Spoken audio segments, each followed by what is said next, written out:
স্বাগত জানাচ্ছি প্রিয় শিক্ষার্থী বন্ধুদের।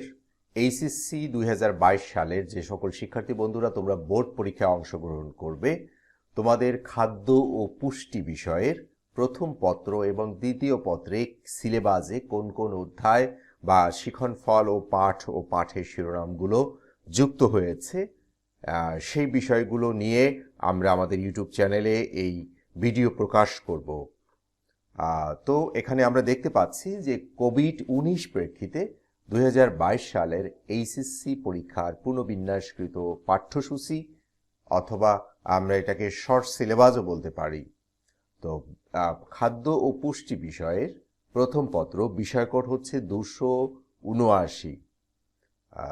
আমরা তাহলে এবার দেখব এখানে কলামগুলোতে কোন কোন বিষয়গুলো উল্লেখ রয়েছে। প্রথম কলামে উল্লেখ আছে অধ্যায় শিরোনাম, দ্বিতীয় কলামে উল্লেখ আছে শিক্ষণফল এবং তৃতীয় কলামে উল্লেখ আছে পাঠ ও পাঠের শিরোনাম এবং পরবর্তীতে প্রয়োজনীয় ওই নির্দিষ্ট পাঠ সমাপ্ত করতে প্রয়োজনীয় কয়টি ক্লাসের প্রয়োজন হবে, ক্লাসের ক্রমসংখ্যা এবং ব্যবহারিক বিষয় নিয়ে যদি কোনো মন্তব্য থাকে এবং সেই মন্তব্যগুলো আমরা দেখার চেষ্টা করব।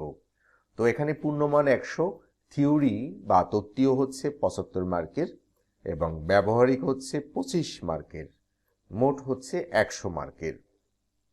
তাহলে আমরা প্রথমেই দেখতে পাচ্ছি যে প্রথমে এই সিলেবাসে যুক্ত হয়েছে, সিলেবাসে আছে দ্বিতীয় অধ্যায়। তো দ্বিতীয় অধ্যায়ের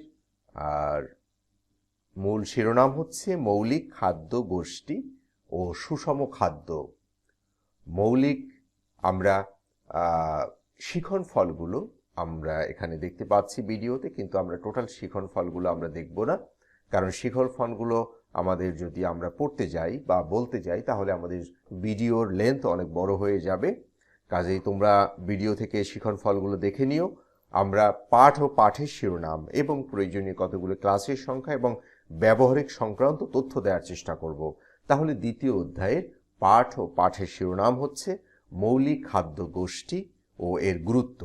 মৌলিক খাদ্য গোষ্ঠী অনুযায়ী খাদ্যের শ্রেণীবিন্যাস, রূপান্তরিত মৌলিক খাদ্য গোষ্ঠী, সুষম খাদ্য প্রস্তুতের নীতিমালা, ব্যবহারিক হচ্ছে পারিবারিক আয় অনুযায়ী সুষম খাদ্য তালিকা তৈরিকরণ। তাহলে এখানে আমরা প্রথম দ্বিতীয় অধ্যায় দেখতে পাচ্ছি যে এখানে 9টি ক্লাসের প্রয়োজন হবে দ্বিতীয় অধ্যায় সমাপ্ত করতে এবং ব্যবহারিক সংক্রান্ত যে নির্দেশনা রয়েছে এবং সেটি আমরা দেখার চেষ্টা করছি। ব্যবহারিকে বলা হচ্ছে ব্যবহারিকের তালিকার প্রথম কাজটি 8ম ও 9ম ক্লাসে সমাপ্ত করতে হবে, অর্থাৎ ব্যবহারিকের এই ক্লাসটির জন্য আমাদের 2টি ক্লাসের প্রয়োজন হবে এবং কততম ক্লাসে সেটা সম্পন্ন হবে সে সংক্রান্ত আমরা তথ্য পেলাম।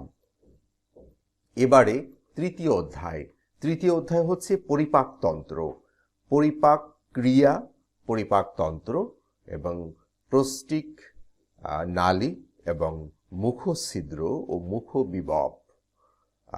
এরপরে হচ্ছে ক্ষুদ্রান্ত্র বৃহদান্ত্রের বিভিন্ন অংশ ও কাজ, প্রস্টিক গ্রন্থির বিভিন্ন অংশ ও তাদের কাজ এবং ব্যবহারিক রয়েছে পরিপাকতন্ত্র অঙ্কন ও বিভিন্ন অংশ চিহ্নিতকরণ।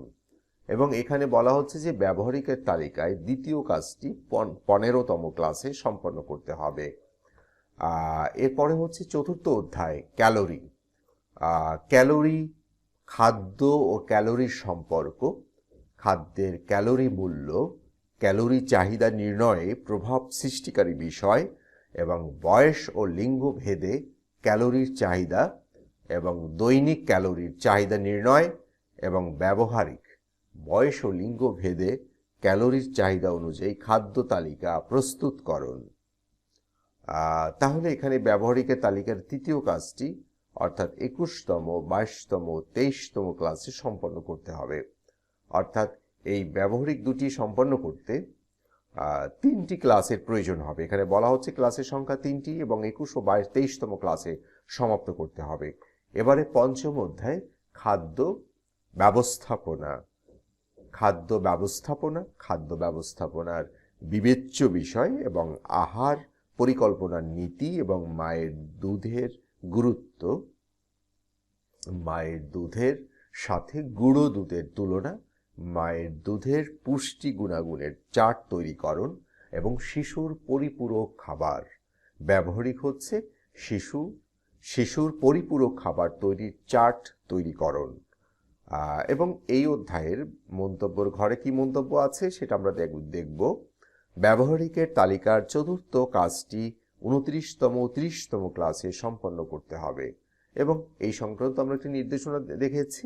এখানে আমরা দেখতে পাচ্ছি যে দুটি ক্লাসের প্রয়োজন হবে এবং সেটা 29তম এবং 30তম ক্লাস এর মাধ্যমে সমাপ্ত করতে হবে। ষষ্ঠ অধ্যায় খাদ্য পরিকল্পনা বা মেনু তৈরি। খাদ্য পরিকল্পনার নীতি, বয়স ও লিঙ্গ ভেদে মেনু পরিকল্পনার বিভিন্নতা, শারীরিক অবস্থা অনুযায়ী মেনু তৈরির বিবেচ্য বিষয় এবং চক্র মেনু, আশ্রয় কেন্দ্র ও প্রতিষ্ঠান ভিত্তিক মেনু তৈরির পদ্ধতি, ছাত্রাবাস, পুনর্বাসন কেন্দ্র, হাসপাতাল। এবং ব্যবহারিক হচ্ছে পরিবারের একদিনের মেনু তৈরি ও বাজার মূল্য নিরূপণ। এখানেও আমরা ব্যবহারিক বিষয়ে একটা নির্দেশনা দেখতে পাচ্ছি। বলা হচ্ছে যে ব্যবহারিকের তালিকার ৫ম কাজটি ৩৯তম ও ৪০তম ক্লাসে সম্পন্ন করতে হবে এবং এখানে আমাদের দুটো ক্লাস প্রয়োজন হবে ব্যবহারিকটি সম্পন্ন করতে, ষষ্ঠ অধ্যায়, এবং সে সংক্রান্ত তথ্য আমরা দেখতে পেলাম। অষ্টম অধ্যায় পারিবারিক খাদ্য চাহিদা ও যোগান। পারিবারিক খাদ্য চাহিদা পূরণে প্রভাব বিস্তারকারী বিষয়সমূহ খাদ্য যোগান, জনপ্রতি দৈনিক খাদ্য উপাদানের চাহিদা এবং পারিবারিক খাদ্য যোগানের প্রায়োগিক পদ্ধতি। এবং নবম অধ্যায়ে জনস্বাস্থ্য রক্ষায় নিরাপদ ও স্বাস্থ্যসম্মত খাদ্য ব্যবস্থাপনা। জনস্বাস্থ্য রক্ষায় নিরাপদ খাদ্য ও পানির যোগানের গুরুত্ব, খাদ্যদ্রব্য নষ্ট হওয়ার কারণ ও রক্ষার উপায়, বাজারজাতকরণে ব্যবহৃত রাসায়নিক দ্রব্যের ক্ষতিকর প্রভাব এবং খাদ্যে রাসায়নিক দ্রব্যের ব্যবহার না করার উপায় এবং রাসায়নিক দ্রব্য ব্যবহারকারীদের বিরুদ্ধে জনসচেতনতা তৈরি। এবং আমরা দেখি যে আরো ডায়রিয়া রোগে করণীয় এবং খাদ্য ব্যবস্থাপনা, জন্ডিস রোগে করণীয় এবং খাদ্য ব্যবস্থাপনা। ব্যবহারিক হচ্ছে ডায়রিয়া ও জন্ডিস রোগের জন্য খাদ্য তালিকার চার্ট তৈরিকরণ। তাহলে আমরা নবম অধ্যায়ের ব্যবহারিক নির্দেশনা হচ্ছে ব্যবহারিকের তালিকার ষষ্ঠ কাজটি ৬২তম ও ৬৩তম ক্লাসে সম্পন্ন করতে হবে। এবারে দশম অধ্যায় হচ্ছে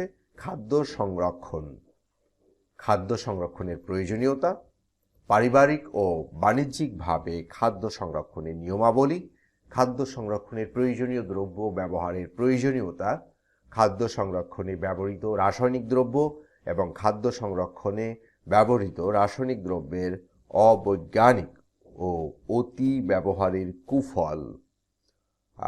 তাহলে আমরা দেখতে পাচ্ছি সর্বমোট ৭৫টি ক্লাসের মাধ্যমে এই প্রথম পত্র আমরা সমাপ্ত করব এবং ব্যবহারিকের যে বিষয়গুলো রয়েছে সেগুলো আমরা আবারও দেখার চেষ্টা করছি। পারিবারিক আয় অনুযায়ী সুষম খাদ্য তালিকার তৈরিকরণ এবং দ্বিতীয় ব্যবহারিক হচ্ছে পরিপাকতন্ত্র অঙ্কন ও বিভিন্ন অংশ চিহ্নিতকরণ। তৃতীয় পয়েন্ট হচ্ছে বয়স ও লিঙ্গ ভেদে ক্যালোরি চাহিদা অনুযায়ী খাদ্য তালিকা প্রস্তুতকরণ এবং ৪ হচ্ছে শিশুর পরিপূরক খাবার তৈরির চার্ট তৈরিকরণ। ৫ হচ্ছে পরিবারের একদিনের মেনু তৈরি ও বাজার মূল্য নিরূপণ। ৬ হচ্ছে ডায়রিয়া ও জন্ডিস রোগীর খাদ্য তালিকার চার্ট তৈরিকরণ। এবং এখানে বলা হচ্ছে যে তত্ত্বীয় ক্লাসের সাথে সাথে উল্লেখিত সময়ের মধ্যে ব্যবহারিক কাজটি সমাপ্ত করতে হবে এবং প্রশ্নপত্রের ধারা মান বন্টন অপরিবর্তিত থাকবে। শুধুমাত্র আমাদের সিলেবাসটি পরিবর্তিত হয়েছে, শর্ট সিলেবাস, এবং এখানে যে সিলেবাস দেখতে পাচ্ছি এবং সেটি পড়লেই আমাদের শিক্ষার্থী বন্ধুরা পরীক্ষার জন্য তোমরা এই সিলেবাস থেকেই তোমরা পরীক্ষার জন্য প্রস্তুতি নিবে এবং তোমাদের এই শিক্ষণফল এর ভেতর থেকেই তোমাদের পরীক্ষায় প্রশ্ন করা হবে। আমরা তাহলে প্রথম খাদ্য পুষ্টির প্রথম পত্র আমরা দেখেছি, এবার আমরা দ্বিতীয় পত্রে আমরা চলে যাব।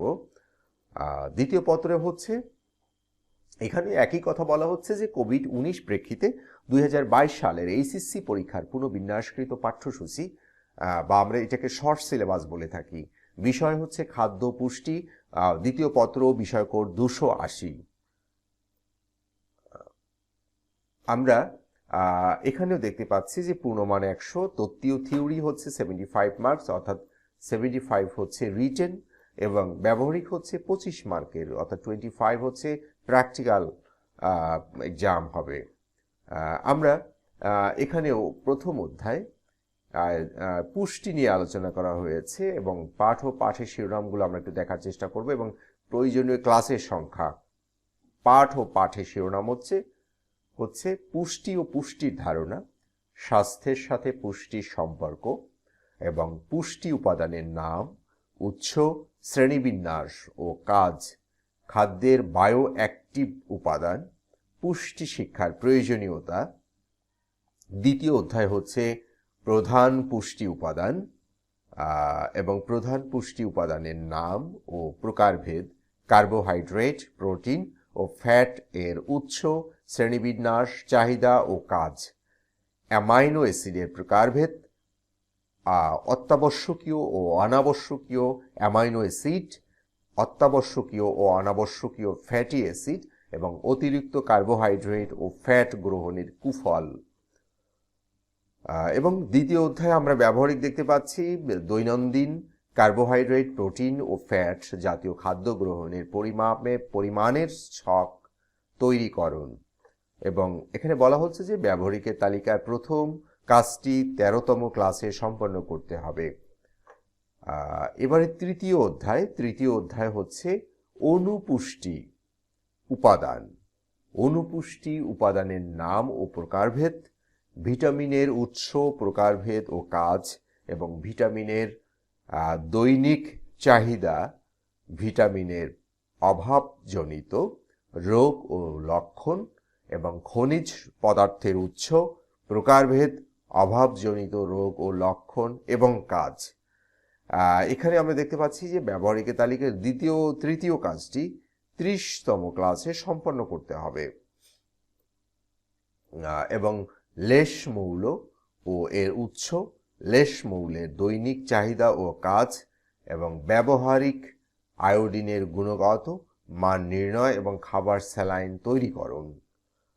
পঞ্চম অধ্যায় হচ্ছে পানির উৎস ও দৈনিক পানির গ্রহণ, মানবদেহে পানির ভূমিকা এবং দেহের পানির চাহিদা, দৈনিক পানি গ্রহণের পরিমাণ, পানির রেচন পদ্ধতির প্রাথমিক ধারণা, শরীরে পানির অভাবজনিত সমস্যা।